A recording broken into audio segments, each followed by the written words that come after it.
Hey guys, welcome back. So now we're jumping into Batman Killing Time, which is another story about your younger, less experienced Batman who's approaching his greatest test as Batman up to this point. So with that said, let's get into it. But first, if you're new to the channel, be sure to subscribe to catch the spills every week. And don't forget to hit that bell up top so we can squat up in the comments for the first hour. Alright, so with the way that Tom King lays this out, there's a lot of moving parts and there's a lot of time jumping in the first issue. And with stories like this, normally what I would do is kind of consolidate each event and rearrange each topic into more of a chronological or linear fashion. But to start this out, I'm going to do very little of that, because with how this is set up to be like a throwback huge heist story, jumping back and forth with time and locations, it's just kind of how these stories go. But even with that said, I'll definitely put emphasis on the events in relation to one another. But when this starts off, it kicks off at the beginning of the heist, which is March 4th at 4:33 p.m., which also for this story is the main point in time where a lot of this takes place. But with how this begins, where we have Killer Croc just walking right into First National Bank of Gotham City, wearing his old school Killer Croc disguise with a trench coat and a hat like we'd seen back in Batman issue 358. And with pointing that out, might I also add, with the way this is written, there are also some moments in here that kind of feel like they're straight out the early 80s. So if you didn't catch it before or you're just new to the series,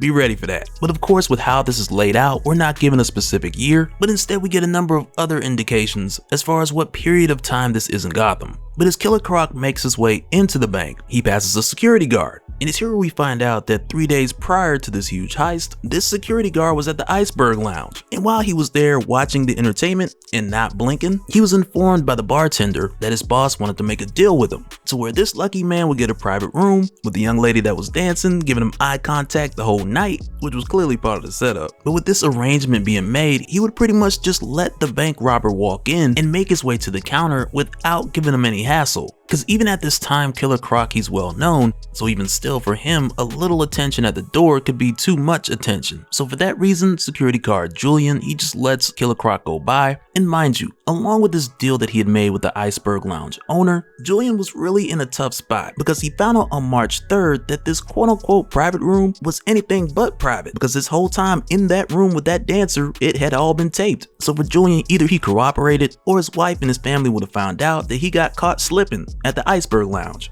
and likely in 4K. But part of this agreement for Julian was that whenever this bank robber came through, Julian would take a hit and he would make it look realistic so it wouldn't seem like he was in on the heist. And so more or less the owner was like, okay, that's cool, as long as you agree to it, that's no problem. And that's why on the next day, on the 4th, which is the heist day, Julian kind of has this look on his face, which right away is picked up by the other security guards who are watching him on the camera, who then radio over to him like, hey man, what's wrong? You look nervous. And he just brushes it off like it's nothing, because once again, he's keeping a low profile.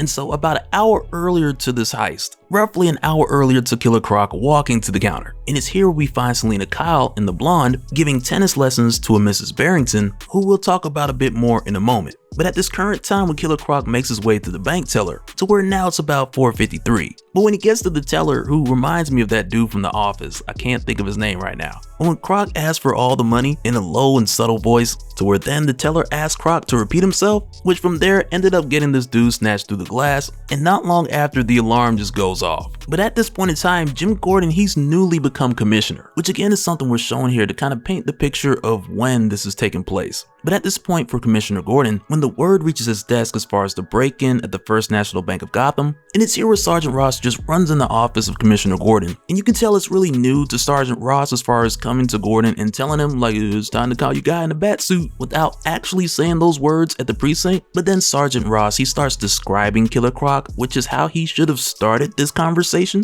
Because for the longest time, one of Gordon's main reasons for allowing Batman to do what he does, it's mainly been for the reason of protecting police officers. Because in the early stages, over time, Gordon figured out that, hey, okay, this Batman guy, he kinda knows what he's doing. He hasn't been killed yet. And with that reasoning, if in any case, there's a call to where there's a high probability that an officer will be killed in duty, dealing with some crazy threat, then that in itself was enough for Gordon to be like, okay, let me put up the bat signal and let this guy handle it. Which over the years for Gordon started as a let me try this out type of thing, but as time continued, he definitely gained more of a dependency on Batman, because the longer that Batman was out there fighting crime, villains got worse. And as a result, the rooftop talks between Commissioner Gordon and Batman, they got longer, with the two of them exchanging more information, but it definitely started as something that Gordon allowed, because if he didn't, otherwise, he would have lost a lot of good men. But with Gordon responding to Sergeant Ross here, he hasn't left his desk all day, so he doesn't even know if it's dark outside. But because it sounds like it's storming, he more or less figures that it is, and for that reason, he heads up to the roof and he cuts on the bat signal,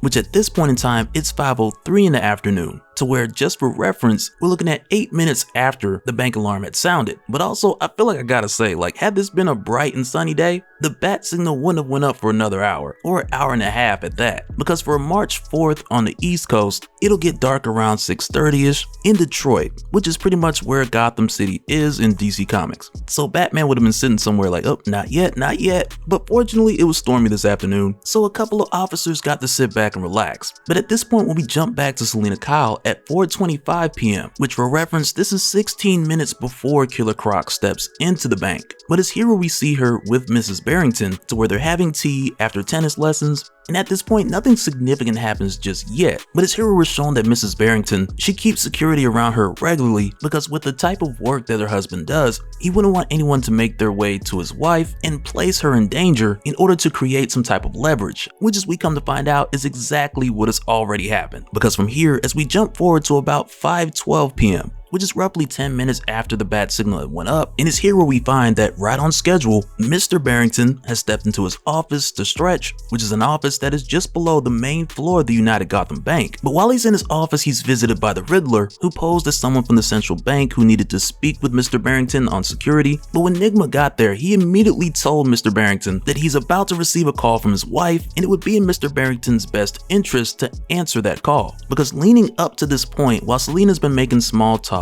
with Cookie, Mr. Barrington's wife, Selina had been more or less timing the window of when she would step away to powder her nose and then come back in full costume in order to take Mrs. Barrington hostage so that her husband would do everything that the Riddler told him, with Mr. Barrington having access to the lower levels of the bank and Selina having the task of giving Mr. Barrington a bit of motivation to cooperate with Nigma and give him access to the vault with the safety deposit boxes. But also I want to mention, like, with Selina taking down this security, like, by no means are these guys slouches at all. They're trained marksmen, sharpshooters, but with Selina catching these guys with the element of surprise, and then on top of that, her moving in ways that they did not expect for her to move, and before you know it, she's already taken out a whip and disarmed the both of them, to where from there she just sat Mrs. Barrington right back down and gave her a little talk, letting her know that she's about to make a call to her husband, and she had better make it convincing that she believes that she's about to die. And somehow, some way, the inspiration is there, because she calls her husband and she makes her case, and it's very convincing because there's a claw running down her face. But this hostage situation is what Nigma needed to get access to the safety deposit box and do his part. And so at this point, as far as time frame, upstairs, and also simultaneous to the Riddler approaching Mr. Barrington, Killer Croc is upstairs doing his part, which also seems like a robbery, but really in the big picture, it's the cover up for the heist. But while Killer Croc is tearing through this place, it's right here where Julian's like, okay, I guess this is that moment where I take a dive and make it look convincing. But when Julian stepped in,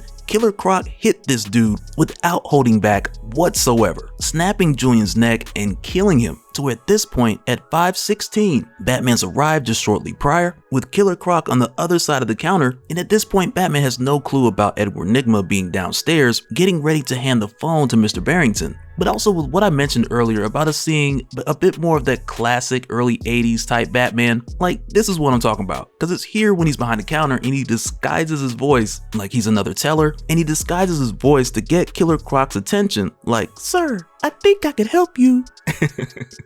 And I'm not sure if that's the voice that he used, I'm just saying. A more seasoned Batman would have had a better voice on his utility belt. But with him using this method, it's really just enough to get the stealth attack going, because you already know, you've played games like this, like Killer Croc, he's too huge for a stealth takedown. But at least at this point, with him engaging in a fight with Killer Croc, which takes us back to the beautiful onomatopoeia of the classic Batman punch. But also this fight gave an opportunity to everyone else in the bank who were more or less just ducking behind counters and behind benches to make their way outside to the police and get to a safe distance. While in the case of Batman, who for him, this is like his first time going toe to toe with Killer Croc, so the only thing he has prepared for Killer Croc is these hands. And in this boxing match, Batman, he loses a couple teeth, but Killer Croc loses like 13. But in the case of Killer Croc, though his bank robbery, and I say that with air quotes, but though his bank robbery would be considered a failure as far as the outside looking in, but we quickly come to find out that that's not so much the case, because once again in the big picture, he played his role. And at this point, when we get a flashback to like a week before the heist, we see when Killer Croc's trying to get all kissy face with his love interest Farrah Angleton, to in this moment he mentions that he wants to get the skin graft treatment, which is going to cost a lot, but he knows who he needs to go to and what he needs to do in order to get that kind of money. And so during the heist, during the time that Killer Croc was upstairs doing his part, which escalated into a fight with Batman, which went from 5:15 to about 5:30, during this time the Riddler had made his way to the safe with all the safe deposit boxes.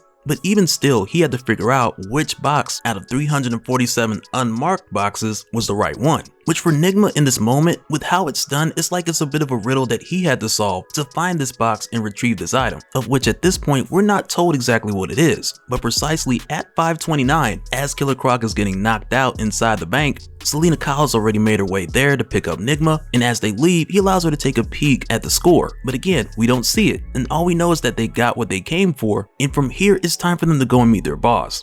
But just before that, 4 minutes later at 5:33, we get the indication that everyone involved in this heist, since it was an overall success, everyone got their cut. And for those who had a wire transfer, that money's cleared. And in the case of Killer Croc, who wanted his in cash, we see that Vera has received his cut so that she can hold it for him until he gets out of prison. And so from there, 3 hours later at 8:33, Nigma and Selina, they meet up with the Penguin at Gotham Central Park to deliver their score to the Penguin, owner of the Iceberg Lounge, who of course set this whole thing up. And so with what seems to be a precaution measure, the Riddler tells Penguin, like, before I hand over anything, let me hold that umbrella, since they agreed to meet here with no guns. And in this case, the Penguin's like, you know what, this is an actual umbrella, because it was raining tonight. So it's not like your usual like Penguin umbrella guns. But the Penguin hands over his umbrella because at this point he's just ready to get what's coming to him. And that's exactly what Nigma gives him as he beats the Penguin till about 8:35 p.m. And just to be clear, that's not to say that he was beating the Penguin for 2 minutes straight, because there was some conversation between the time that everyone arrived here up to the point to where the Penguin got beat down with his own umbrella. So it wasn't like a 2-minute beatdown, because that would just be terrible, because 2 minutes of this, that's beyond extreme. So really at the most, out of that 2 minutes, my guess would be like 10 or 15 seconds. Max. But while this is happening, Selina sees the bat signal and she tells Nigma like, hurry up, we gotta go. And right then and there, the two of them, they just leave the Penguin in the middle of Gotham Central Park. And so 7 minutes later at 8:42, it's here where we drop into the conversation between Batman and Commissioner Gordon on the rooftop of the GCPD. And at this point, Commissioner Gordon, he doesn't know exactly what the Riddler took, and he just assumes that it wasn't much because the cameras show the Riddler walking out without a bag. But when Batman asked Jim, was it Vault 5 that they accessed? And Jim was like, yeah, it was 5, how'd you know? But when Jim turns around, Batman's not there. And with this story being set around your younger Batman who's facing his greatest test at the time, I just imagine, like, even with him physically disappearing, like even still somewhere in the distance, you just hear this huge F-bomb, because there's a high probability that Batman knows what was in Vault 5, which is why he asked, and I'm sure that he's not happy that it's gone. And so now real quick, I want to give a special shout out to all the patrons. Thank you guys for all of your support. And for anyone who's new here who wants more information on how to support the channel, I got a link below so you can go to patreon.com/dopespill. But that'll do it for this one, guys. Let me know your thoughts down in the comments below, and we'll do it again on the next one. Alright, later.